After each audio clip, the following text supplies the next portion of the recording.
Hey everybody, my name is Brandon Sen. I am the head coach at Kabuki Strength, and I am the creator of the Forge starter template that you are downloading. I wanted to jump on video and discuss the intentions of this template, who I built it for, and to give you further instructions of how you can progress it and really make it unique to yourself.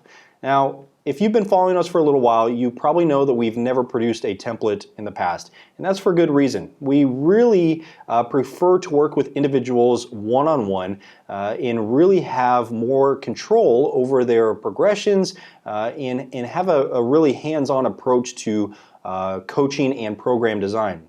That said, we felt like the best way to create a template was to create the base of it, essentially the skeleton of it, and then give you some instructions for how you can make it your own and to progress it for yourself, because we don't really know who's going to be using this and how they're going to react to it. We had a person in mind who we built it for, but that might not be everybody who uses it. The person that we had in mind to build this for was someone who took a little bit of a layoff from the gym. Maybe they weren't training for a period of time, but they wanted to get right back to where they were really quickly. They wanted to build their strength back quickly as well as their work capacity, and that's exactly what this template is designed for. So you don't have to have taken a layoff from the gym. Maybe you just want a fresh start at a new program. This is still going to be very effective for you, but I felt it prudent to discuss who I built it for to help you determine if it's a good fit for you. Now, this template is going to feature a 5 times per week training split. You don't have to make it 5 times. You could potentially squeeze it into 4 times a week, but we thought that it would be best for this type of a goal, if possible, to make it 5 times per week with the days listed as it is in the actual template. Now, if we take a look at the template here, we have 2 very hard training slots. The first of which is going to be a long pause bench press. The second of which is going to be a pause deadlift. Now you might be asking, why pauses? I like pauses in this situation because it exposes someone to a load that is not necessarily maximal, but they're going to be able to grind against it maximally, and they're going to be able to strain against it really hard. So if you haven't touched heavy weights in a while, it's probably not a great idea to jump right back into max training.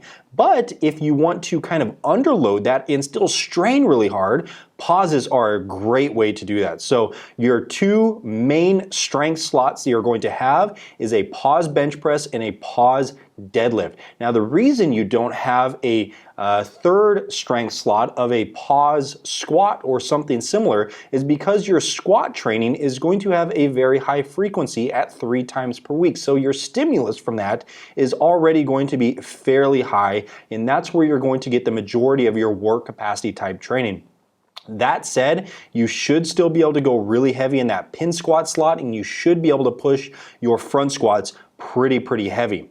Now, your squat with belt at 70% and the overhead press slot are going to be primary work capacity building slots. That means we're not super concerned about progressing load in these slots. It would be nice for the overhead press to go up a little bit in load and the squat to go up a little bit in load, but we're primarily looking to accumulate reps over the course of this entire training block. So what that means is the first week is essentially going to be your landmark type week. You're going to establish some ranges for loads to use, and then week by week you're going to be adding reps per set and potentially even sets week after week. So you might start at 70% for 6 reps, but by the end of the training block, depending on how long you run it, you might be doing 70% for 10 or 12 reps if everything goes well.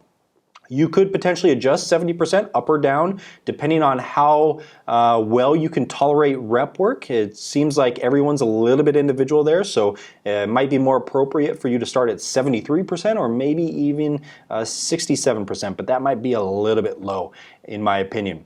You're also going to have a few other deadlift slots, the deficit deadlift and the snatch grip RDL.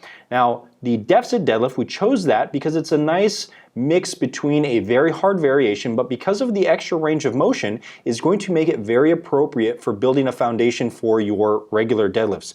Snatch grip RDLs are another one where you should be able to accumulate a lot of total work in, but it's not going to tax you like pulling a conventional deadlift off the floor. You could easily substitute that for regular RDLs, snatch grip off of blocks, or many other things. You have a lot of flexibility with that slot. Your Monday pressing session also has some flexibility. I really like the close grip bench press and the wide grip bench press and the dips because they flow very nicely. You're going to get some similarities between the close grip and the incline press, and the dips are going to be a nice way to finish off focusing on muscular training and muscular development versus just strength or work capacity in your pressing patterns. Now there's a few other things that I could talk about with this template. However, I would rather just set you guys off, let you explore it on your own. Check out the instructions that I listed at the bottom of it, and hopefully you guys are successful with it. If you have any questions, you can feel free to reach out to me at brandon@kabukistrength.com.